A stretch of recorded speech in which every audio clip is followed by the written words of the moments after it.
Salut les techos, c'est Mickaël. Aujourd'hui on va voir ensemble comment installer macOS Ventura, donc la version 13 de macOS, sur PC à l'aide de VMware. Cette nouvelle version de macOS Ventura est sortie il y a quelques semaines et vous avez été nombreux à me réclamer une nouvelle vidéo pour vous expliquer comment installer cette nouvelle version sur VMware. Donc c'est ce qu'on va voir ensemble. Vous allez voir, c'est relativement simple. En tout cas, c'est beaucoup plus simple que de faire un Hackintosh. Et si vous êtes intéressé par le monde du Hackintosh, n'hésitez pas à aller voir les vidéos que j'ai sorties sur le sujet et où j'explique comment j'ai monté mon Hackintosh de A à Z et comment j'ai configuré tout ça. Ici, on est sur de la virtualisation, donc ce sera beaucoup plus simple qu'un Hackintosh. Néanmoins, il y a quelques petits prérequis. Alors, le premier prérequis, ça va être d'avoir un ordinateur avec la virtualisation d'activer au niveau du processeur. Tout ça, vous pouvez le retrouver directement dans le BIOS ou dans l'UEFI et vous activez cette notion de virtualisation, ce qui vous permettra d'utiliser VMware sans problème. Pour vérifier directement depuis Windows si vous avez cette option de virtualisation d'activer, puisque la plupart aujourd'hui des ordinateurs arrivent avec cette option activée, vous pouvez aller directement dans le gestionnaire de tâches. Pour ça, vous faites soit CTRL SHIFT échappe pour ouvrir le gestionnaire de tâches ou directement sur le menu démarrer, un petit clic droit et vous allez pouvoir ici aller dans le gestionnaire de tâches. Ici, vous allez dans les performances et vous sélectionnez votre processeur. Et ici, si on agrandit ça un petit peu, vous voyez qu'il y a une petite notion de virtualisation et vous allez voir ici si elle est activée ou désactivée. Si elle est désactivée, redémarrez l'ordinateur, allez dans le BIOS et puis référez-vous à votre manuel d'utilisation si nécessaire, ce qui vous permettra de trouver ou activer cette option de virtualisation. En tout cas, elle est indispensable pour virtualiser macOS. Le deuxième prérequis va être d'utiliser VMware. Ça peut être VMware Workstation qui est payant ou alors VMware Player qui est lui gratuit s'il est utilisé dans un cadre privé et que c'est pas une société. Donc dans notre cas, c'est ce qu'on va utiliser. On va utiliser VMware Player. Si vous avez déjà VMware Player des précédentes années, si vous avez déjà virtualisé macOS ou tout autre système d'exploitation via VMware Player, n'hésitez pas à garder la même version. La dernière version n'est pas forcément nécessaire. Dans mon cas, je vais quand même télécharger la dernière version qui est la 17 à l'heure à laquelle je fais cette vidéo et je vous mettrai le lien dans la description. Vous allez ensuite sur Go to Downloads et ici vous allez pouvoir télécharger la dernière version de VMware Workstation. Dans mon cas, pour Windows, il y a des chances que ça fonctionne correctement également sur Linux. Je n'ai pas testé, mais n'hésitez pas à me faire des retours si vous testez tout ça sous Linux. On va ici cliquer sur Download et donc ça va nous permettre de télécharger la dernière version de VMware Player. Troisième prérequis, on va devoir télécharger Unlocker qui est un petit script qui va permettre de débloquer un petit peu VMware puisque par défaut il n'est pas fait pour virtualiser macOS. Avec Unlocker, ça va nous permettre d'ajouter des fonctionnalités dans VMware et donc de virtualiser macOS. Donc pour ça, vous allez dans le lien en description, vous téléchargez la dernière version d'Unlocker qui est de février de cette année, il me semble, et vous allez télécharger le fichier zip unlocker.zip et on va voir ensuite comment utiliser ce script. Ensuite, il va falloir télécharger l'ISO de macOS Ventura. Pour ça, je vous mets 3 liens dans la description. Pourquoi 3 liens? Puisque tout simplement, parfois, il y a trop de téléchargements sur Mega, trop de téléchargements sur Google Drive et les téléchargements sont bloqués. Donc, je vous mets 3 téléchargements. Avec ça, vous devriez pouvoir télécharger l'ISO de macOS Ventura. Dans le cas où ce serait Mega, vous cliquez sur le lien et tout simplement sur télécharger. Attention, c'est un fichier qui fait quand même 14 gigaoctets. Donc, si vous avez une connexion assez faible, soyez patient. Ensuite, je vous mets également le lien des VMware Tools. Vous verrez, c'est ce qui sera utilisé une fois qu'on aura terminé l'installation de macOS Ventura et c'est ce qui nous permettra également de faire des copier-coller entre la machine hôte et la machine virtuelle, ce qui sera très pratique. Et ensuite, vous trouverez également un fichier texte que vous pourrez télécharger et qui vous permettra de récupérer toutes les variables qui sont nécessaires afin de faire fonctionner correctement macOS Ventura, que vous ayez un PC sous Intel ou un PC sous AMD. Et donc une fois que vous avez tout téléchargé, voici à quoi devrait ressembler votre dossier téléchargement. Vous devriez avoir l'ISO de macOS Ventura, vous devriez avoir le script avec toutes les commandes qui seront nécessaires pour faire fonctionner correctement macOS sur VMware. Vous avez Unlocker qui permettra de débloquer VMware afin qu'on puisse installer Ventura, les VMware Tools et enfin un des trucs les plus importants, eh bien VMware Player. Encore une fois, s'il est déjà installé sur votre machine, ne vous embêtez pas à installer cette dernière version. Alors prenez en compte quand même que là on est sur de la virtualisation, donc bien évidemment vous n'aurez pas un macOS fonctionnel comme un macOS physique, ça risque d'être lent. Il y a plein de programmes d'ailleurs que vous ne pourrez pas installer du fait que ce soit une machine virtuelle, qu'il n'y ait pas une vraie carte graphique. Donc voilà, soyez-en conscients. Néanmoins, ça peut servir pour bidouiller un peu, ça peut servir pour se rendre compte de ce que c'est que macOS, ça peut servir pour faire des formations. On peut même l'utiliser pour installer des applications via l'App Store, pour utiliser Message. Donc voilà, il y a plein de possibilités, mais soyez conscients que c'est pas hyper rapide puisque on est sous une machine virtuelle. Du coup, une fois que vous avez tout téléchargé, eh bien la première chose à faire, ça va être d'installer VMware Player. Je vais pas le faire ici puisque moi je l'ai déjà installé et c'est très simple. Il suffit de faire du suivant, terminé, il n'y a rien de compliqué à l'installation de VMware. Alors maintenant que vous avez installé VMware Player, il va falloir le débloquer de façon à ce qu'il puisse être compatible avec macOS. Pour ça, je vous ai fait télécharger un fichier qui s'appelle unlocker.zip. Vous allez dans vos téléchargements, vous cliquez droit sur ce fichier, extraire tout pour pouvoir récupérer le script de déblocage.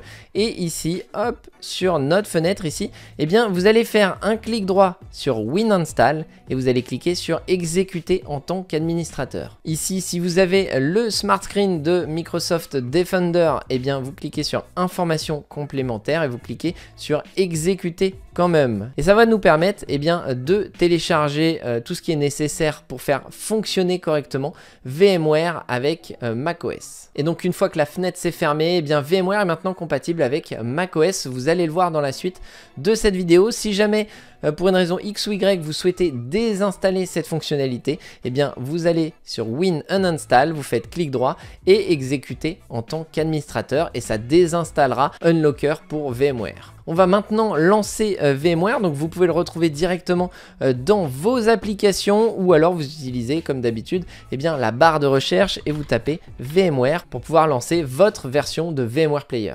Et ici, on va créer notre machine virtuelle macOS Ventura. Pour ça, on clique tout simplement sur créer une nouvelle machine. On va ici mettre qu'on sélectionne l'operating system, donc le système d'exploitation plus tard. On fait suivant. Et ici, justement, on va sélectionner macOS X. Alors, on voit qu'on a jusqu'à la version 14 alors qu'elle n'est pas encore sortie. Je sais que parfois, certains d'entre vous n'ont pas la version 14 ou n'ont pas la version 13. C'est pas grave. Prenez la dernière version que vous avez. Donc, moi, dans mon cas, la 14. Si vous avez la version 13, prenez la 13. Ça fonctionnera également. Vous faites ici suivant. Ici, si vous voulez changer le nom de la machine virtuelle, vous pouvez. Moi, je vais mettre macOS Ventura, tout simplement. Je vais supprimer le 14 et ici, si nécessaire, vous pouvez changer l'emplacement. On va cliquer ensuite sur suivant. On va lui allouer un disque dur d'une taille de 80 Go dans mon cas. Je crois que jusqu'à 60 c'est possible, enfin au minimum 60 c'est possible. Si néanmoins vous voulez mettre moins, il y a des chances qu'il y ait des soucis. Donc moi dans mon cas je vais mettre 80 et je vais l'héberger sur un seul fichier. Je trouve ça plus simple. On va faire suivant par la suite et ici on termine en cliquant sur Finish. Donc ici on a notre machine virtuelle macOS Ventura qui est créée. On va pouvoir aller paramétrer cette machine virtuelle en faisant un clic droit sur la machine et en cliquant sur Settings. Et ici, en fonction de votre machine hôte, donc de votre ordinateur, vous allez pouvoir allouer plus ou moins de mémoire vive. Moi, dans mon cas, vous voyez que j'ai 32 Go de mémoire sur mon ordinateur et donc je pourrais aller très loin. Néanmoins, ça n'a pas trop d'intérêt d'en mettre trop. Je vais mettre 8 Go, mais avec 4 Go, ça fonctionne correctement. Ici, en termes de processeur, moi, pareil, j'ai un processeur avec beaucoup de cœurs, donc je pourrais en allouer beaucoup. Néanmoins, je vais rester sage et je vais en mettre 4. Avec 2 corps ça fonctionne, mais bien évidemment avec 4 ça fonctionnera un petit peu mieux. Ensuite on a vu qu'on avait un disque dur de 80 Go, donc pas de souci là-dessus. Et ensuite ce qui va être important ici, c'est de lui donner à manger l'ISO de macOS Ventura, puisque l'ISO c'est l'image disque d'installation de macOS Ventura. Et donc on va cliquer sur Use ISO Image File et ici on va cliquer sur Browse pour aller chercher ce fichier qui est directement dans mes téléchargements et qui est ici macOS Ventura tech2tech.fr. on le sélectionne. Et la dernière chose à faire, eh bien, c'est de vérifier que l'USB controller est bien en 3.0 ou en 3.1. Il y a des personnes qui ont des problèmes de compatibilité quand ils ne sélectionnent pas ça et le clavier ou la souris ne fonctionne pas. Donc je vous conseille de mettre USB 3.0 ou 3.1. Une fois que vous avez fait ça, vous pouvez cliquer sur OK. Et il y a une petite dernière chose à faire avant de démarrer cette machine virtuelle. La dernière chose, eh bien, c'est de modifier un petit peu le fichier de la machine virtuelle. Pour ça, on va aller à l'emplacement où on a enregistré notre machine virtuelle. Et donc moi, dans mon cas, c'est dans le dossier document virtual machine macOS Ventura. Et le fichier qu'on doit modifier, c'est le macosventura.vmx. Attention, peut-être que vous n'avez pas les extensions de fichiers. Dans ce cas-là, n'hésitez pas à aller directement dans les options de dossier de Windows. Et ici, dans Affichage, allez sélectionner cette fonctionnalité ici, masquer les extensions des fichiers dont le type est connu. Eh bien, vous enlevez cette option afin que justement les extensions ne soient pas masquées et que vous puissiez voir quel est le fichier VMX. Une fois que vous avez repéré votre fichier VMX, eh bien, il va falloir l'éditer avec un éditeur de texte. Donc ça peut être le bloc-notes ou encore comme moi ici Notepad++, qui est un très bon éditeur de texte avec plein d'options intéressantes. Et donc dans ce fichier de machine virtuelle, il y a pas mal de petites choses à changer. Vous allez pour ça récupérer le fichier que vous avez téléchargé avec ici script macOS ventura.txt où on a justement les petites variables. Donc si vous êtes sur un ordinateur Intel avec un CPU Intel, vous aurez besoin de récupérer ces lignes ici. Si jamais vous êtes sur un processeur AMD, alors attention, j'ai pas testé, mais je sais que sur la dernière vidéo que j'avais faite, ça fonctionnait plutôt bien. Eh bien, vous récupérez ceci. Donc moi, dans mon cas, je suis sur Intel, donc on va sélectionner ça, on va copier ça. Je vais mettre ça, hop, juste ici. Et on va aller rajouter ça à la fin de notre fichier VMX. Vous voyez que j'ai fait un CTRL-V. Ça permet de copier eh bien, les 4 lignes ici. Et si vous voulez que le réseau fonctionne correctement, que vous puissiez aller sur Internet, il va falloir modifier ici cette ligne. Le E1000E. Il va falloir le remplacer parce que vous avez dans le script ici, vous voyez VMXNet 3. Donc soit vous prenez toute la ligne, vous faites un CTRL-C pour la copier et vous remplacez toute la ligne, soit vous remplacez juste le E1000E par VMXNet 3.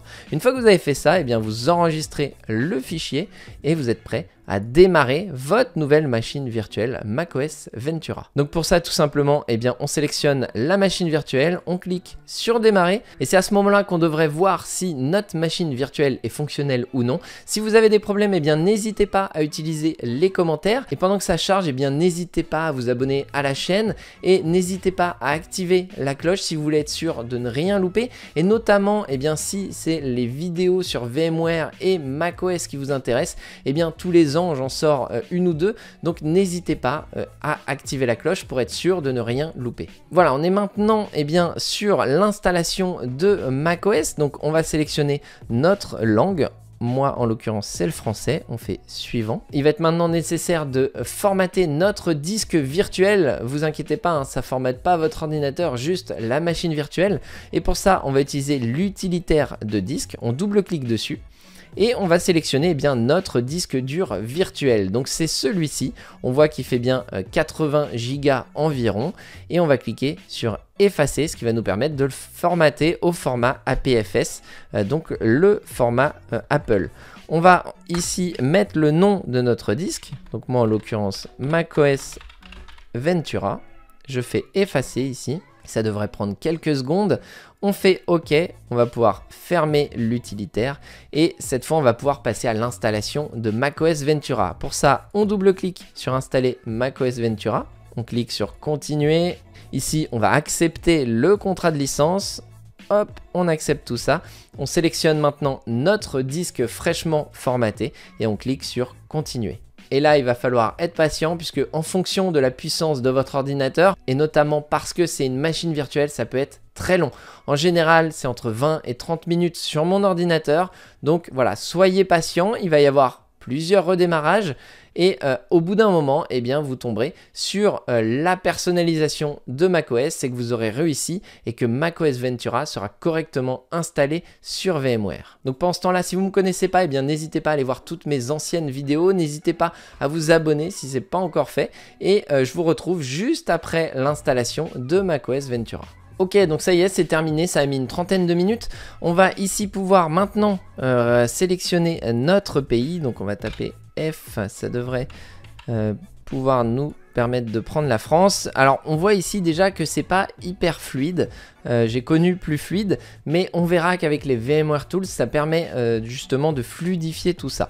Donc on va cliquer sur continuer. Ici on a une des nouveautés de macOS Ventura, c'est que maintenant en fonction de si vous êtes un homme, une femme ou encore neutre, eh bien l'ordinateur va s'adresser à vous en tant que tel. Donc moi je vais mettre que je configurerai ça plus tard. On va laisser les langues écrites et parlées en français. Je vais faire continuer. Vis-à-vis de l'accessibilité, j'en ai pas besoin, je vais faire pas maintenant. On va continuer pour les données de confidentialité. Pas de migration dans mon cas, donc je vais pouvoir cliquer sur pas maintenant. Ici on peut connecter son compte Apple si nécessaire, notamment pour télécharger des applications, pour utiliser iMessage. Dans mon cas je vais pas le faire tout de suite et notamment parce que j'ai un mot de passe compliqué et que ici eh bien le clavier de Mac n'est pas le même que le clavier de PC et du coup j'aurai des difficultés à mettre mon mot de passe, ce qui pourrait être arrangé avec les VMware Tools puisqu'on peut faire un copier-coller du PC vers le Mac. Donc après il suffit de faire un copier-coller de son mot de passe sur le PC vers le Mac une fois qu'on a les VMware Tools. Donc je vais cliquer sur configurer plus tard. Donc oui, je confirme que je ne souhaite pas utiliser d'identifiant Apple. J'accepte les conditions générales.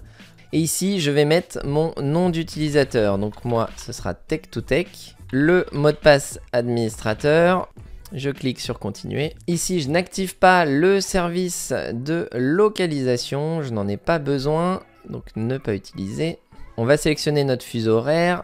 Paris, France. Je ne partage pas l'analyse de ce Mac, surtout que c'est une machine virtuelle. Ensuite, le temps d'écran, je n'ai pas besoin de le configurer non plus, donc je vais cliquer sur configurer plus tard.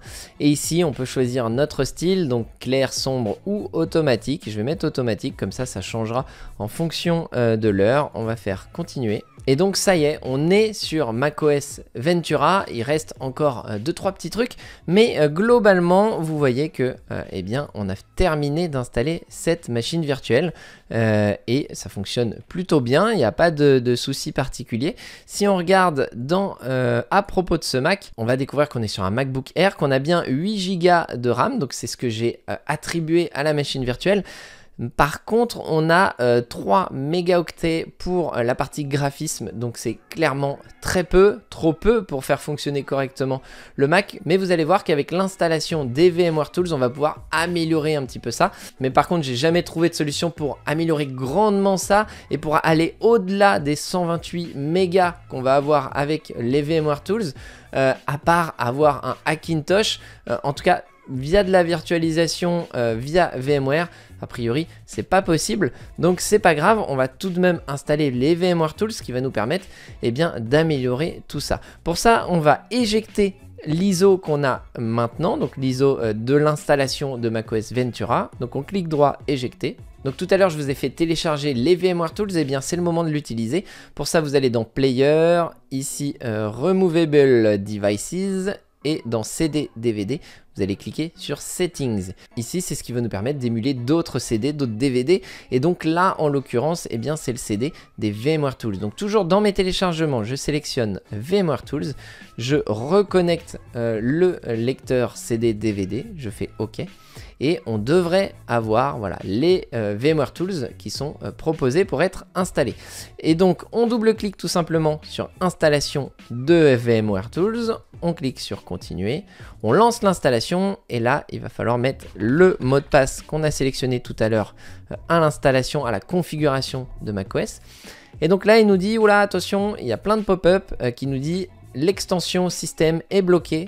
Pas de problème, vous cliquez sur ouvrir réglage système. Et là, ce qu'on va faire, c'est que là, on va décaler tout ça et on va aller tout en bas Et on voit qu'ici, le chargement du logiciel système du développeur VMware a été bloqué. Et bien vous cliquez tout simplement sur autoriser, vous mettez votre mot de passe, déverrouiller. Donc là il nous dit qu'il aura besoin de faire un redémarrage, on va pas le redémarrer maintenant. Et ici cependant on va fermer tout ça, on ferme tout ça et là on fait OK. Là, l'installation va tout de même se dérouler. Il nous dit encore une fois que l'extension a été bloquée. On fait OK, puisqu'on l'a déjà débloqué tout à l'heure. Et il nous dit que l'installation a échoué. Mais vous verrez, c'est pas toujours le cas. Si c'est le cas, eh bien, au redémarrage de l'ordinateur, vous relancez les VMware Tools. Et si eh bien, ça s'installe du premier coup, tant mieux. Nous, on va vérifier tout ça. Donc, on va redémarrer notre machine virtuelle. Donc, comme si c'était un Mac physique, eh bien on clique tout en haut à gauche sur la pomme et on fait redémarrer cet ordinateur. Une fois que l'ordinateur a redémarré, on va pouvoir s'authentifier. Et donc pour vérifier que les VMware Tools se sont correctement installés, on peut tout simplement aller sur la petite pomme et ici cliquer sur à propos de ce Mac. On vérifie qu'on a les 128 mégas sur la partie graphisme, donc ce que je vous disais, et donc ça fonctionne correctement. Et donc au-delà des 128 mégas que vont vous apporter les VMware Tools sur la partie graphique, eh bien ça va vous permettre également de faire des copier-coller de fichiers de votre machine hôte vers la machine virtuelle très simplement. Ça va vous permettre également de copier du texte, donc tout ce qu'il y a dans votre presse-papier directement dans le presse-papier de macOS, et ça peut être très pratique, notamment comme je vous l'ai dit, puisque le clavier, la disposition du clavier n'est pas la même entre un Mac et un PC, donc ça peut être plutôt pratique. Donc voilà, globalement on a fait le tour. Vous serez en mesure d'utiliser l'App Store si vous le souhaitez une fois que vous vous serez connecté. iMessage devrait fonctionner également, en tout cas moi je l'ai testé et ça fonctionne. Donc n'hésitez pas à me faire vos retours dans les commentaires, n'hésitez pas à vous abonner si ce n'est pas encore fait, et moi je vous dis à très bientôt pour une prochaine vidéo. Ciao.